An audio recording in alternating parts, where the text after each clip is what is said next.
Salam dari HKBP Kernolong, HKBP tertua di Pulau Jawa. Sebelum kita memasuki istirahat kita di malam ini, sejenak kita mendengarkan firman Tuhan. Mari kita berdoa. Terima kasih Bapa atas penyertaan-Mu dalam hidup kami hingga malam hari ini. Sebelum kami beristirahat, kami mau mendengarkan firman-Mu. Ampuni dosa kami ya Tuhan. Hanya di dalam nama anak-Mu kami berdoa dan mengucap syukur. Amin. Firman Tuhan renungan bagi kita di malam ini sesuai dengan bacaan malam Almanak HKBP 2025 Jumat 5 Desember 2025 dari kitab Wahyu pasalnya yang ke-17 dimulai dari ayatnya yang pertama hingga ayatnya yang ke-7 dan yang menjadi pembimbing renungan ayat pertama. Lalu datanglah seorang dari ketujuh malaikat yang membawa ketujuh cawan itu dan berkata kepadaku, "Mari ke sini, aku akan menunjukkan kepadamu putusan atas pelacur besar yang duduk di tempat yang banyak airnya."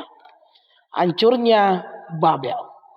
Bapak Ibu saudara-saudari yang dikasihi Tuhan Yesus Kristus, nats kita pada malam hari ini merupakan bagian dari penglihatan yang diberitahukan Tuhan kepada Yohanes di Pulau Patmos, di mana hancurnya Babel digambarkan dengan seorang pelacur yang besar yang duduk di atas air yang banyak. Istilah pelacur besar mengacu pada Babel yang dapat diidentikan dengan Romawi pada zaman itu. Babel senantiasa melambangkan pemberontakan kepada Allah dan penuh dengan kekacauan. Babel juga merupakan kerajaan yang berhasil menaklukkan Yehuda bersama Nebukadnezar. Dimulailah masa pemerintahan orang-orang bukan Yahudi.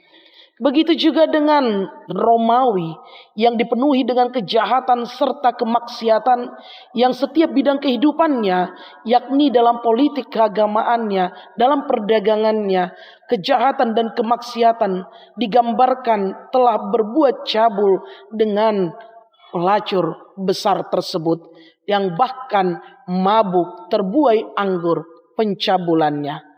Jadi istilah pelacur besar Babel atau Romawi dapat ditafsirkan sebagai lambang sistem dunia yang dikuasai oleh iblis dan menyatakan kejahatannya di berbagai bidang kehidupan.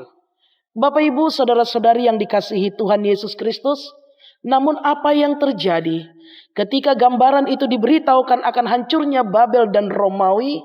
Tuhan mengajak, "Mari ke sini, aku akan menunjukkan kepadamu sesuatu yang luar biasa." Mengapa Tuhan memberitahukan ini kepada Rasul Yohanes dalam penglihatannya di Patmos? Tuhan ingin memberitahukan bahwa kehancuran akan ada dan terjadi kepada mereka yang tidak taat dan setia kepada Tuhan. Kehancuran akan terjadi kepada mereka yang berlaku tidak baik. Kehancuran akan terjadi kepada mereka yang tidak memuji dan memuliakan nama Tuhan. Karena itu, Bapak Ibu saudara-saudari yang dikasihi Tuhan Yesus Kristus, gambaran hancurnya Babel dan Romawi ingin memberitahukan kepada kita, tidak ada artinya hidup dalam kemaksiatan dan dosa. Maka Tuhan memanggil kita untuk keluar dari gelimangan dosa, masuk kepada keselamatan. Karena itu, tetaplah setia kepada Tuhan, maka Tuhan akan memberikan sukacita kepada kita. Amin. Mari kita berdoa. Terima kasih Bapa atas firman yang telah kami dengar pada malam hari ini. Kehancuran yang terjadi atas Babel dan Romawi memberikan gambaran kepada kami bahwa hendaklah hidup kami hidup dalam kekudusan. Ajari kami melalui Roh Kudus-Mu, baik dalam setiap perkataan, perbuatan, dan apapun yang kami lakukan, hendaklah hanya tertuju untuk kemuliaan nama Tuhan. Biarlah kiranya suasana Advent ini mengajarkan kepada kami untuk lebih lagi dan lebih lagi hidup dalam pengharapan penantian akan kedatangan-Mu melalui perbuatan dan perkataan kami. Kami mau beristirahat ya Bapa, berkati kami. Ampuni dosa kami, hanya di dalam nama anak-Mu kami berdoa dan mengucap syukur. Anugerah dari Tuhan kita Yesus Kristus, kasih setia Allah Bapa, dan persekutuan dengan Roh Kudus menyertai engkau. Amin.